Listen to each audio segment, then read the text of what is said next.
Okay, my name is Kristen. I live in Melbourne, Australia, and for the past 14 or so years I've been involved in the Protestant tradition, Churches of Christ in Australia. A range of places. In fact, what's been surprising about training as a spiritual director is how much it opens up into lots of areas that you might not have considered before. So I do sort of traditional one-on-one spiritual direction. I have a number of directees.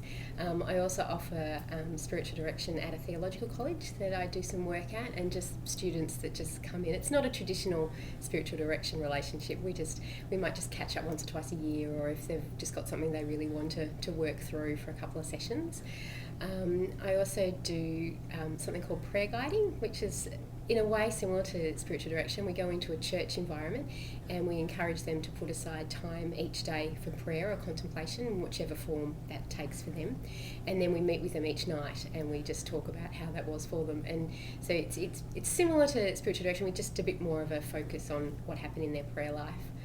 And then I get involved in sort of other workshops and camps and retreats and things like that. So I find it's one of those skills that I just bring out in sometimes really odd places, like sitting on a plane or, just at someone's dinner table or something. So yeah, I have a very kind of informal view of it. I don't see it structured.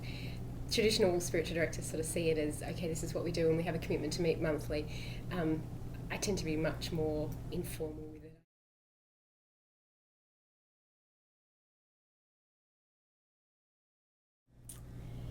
I think in some ways spiritual direction is that thing that you've always wanted but didn't realise you wanted until you actually got into the situation, into spiritual direction.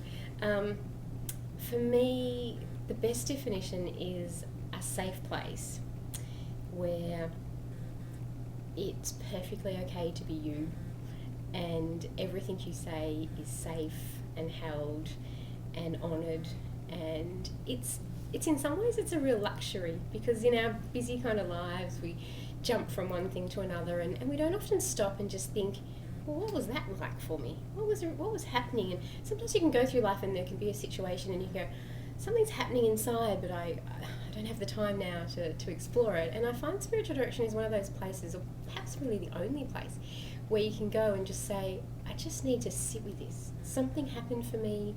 I need to explore what that was.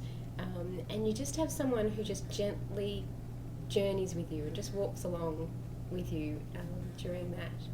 So I often explain it when I'm sort of trying to talk to people that it's a little bit like counselling. It's 101, it's one-on-one interaction. But whereas counselling is you're at A, you'd like to get to B, what do we need to do to get to that place? There's sort of a movement or a moving away. Spiritual direction is much more just holding where you are and depthing. What's that really like for you to be there? And sometimes I think it's the questions in spiritual direction that can just, our mind goes and we go around and around the same kind of points, but sometimes it'll just be a question that will just move you and just stop you. That's a really good question. What was that like for me? Or, where was God in that situation? Or, yeah.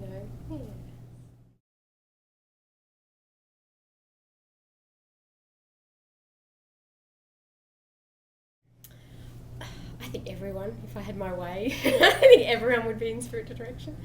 And it's interesting because it's traditionally it's been something that we've offered to people who have a religious faith or a belief, but I like to think that it's anyone on the journey, so anyone who takes themselves seriously, who wants to become more self-aware or to discover a little bit more of who they are, answer that big question of who am I and why am I here on this planet.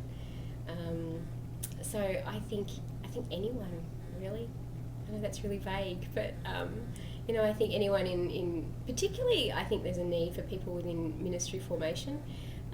I've tried in Australia to get a program up and running with everyone who's in either ministry formation or in ministry. Church ministry has a spiritual director, because it can be a lonely sort of place being minister, particularly like a senior minister or just the only minister within a church, and you don't have peers. You can't use your church people as peers. You need to have someone else that you can just really journey with. So that's a particular area.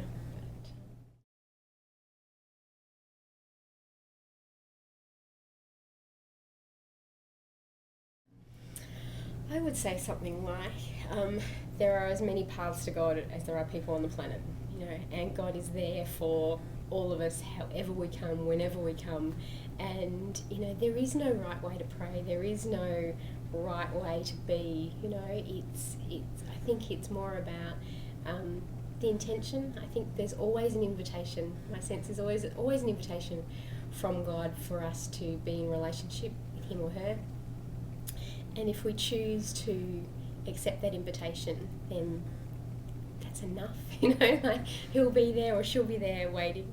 And I think it's a really interesting question, because when people come to God, they might be new Christians or new Muslims or Jewish, and there's an assumption people know how to pray, and it's not something I'm gonna become a Christian. Oh, here's my little pack of how to pray, and here's how to do it correctly. And in doing the prayer guiding, one thing that just strikes me is just how lost people are in prayer. I don't know how to do it.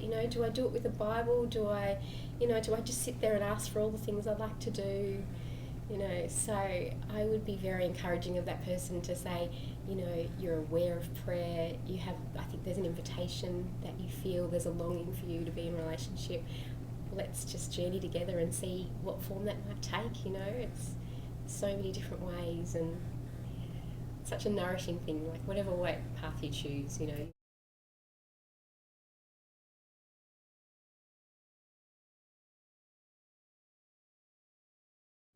Great question.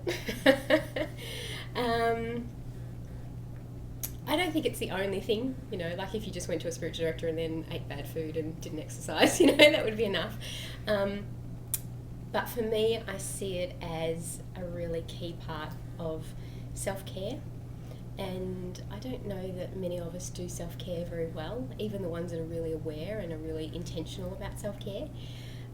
So I think it's taking yourself seriously, and it's being intentional about who you want to be and how you want to be living in the world. And it's just that place where you get to explore and engage and wonder, I guess, about what could be, what might it be like if I go down this path? How might that be for my health and well-being? Would it add to it, or is it going to take it away from it? And it's sometimes those questions of discernment. Spiritual direction is just a tool of discernment. Some people use meditation or walking on a beach or journaling. Spiritual direction is just another tool for working out. I think it's just.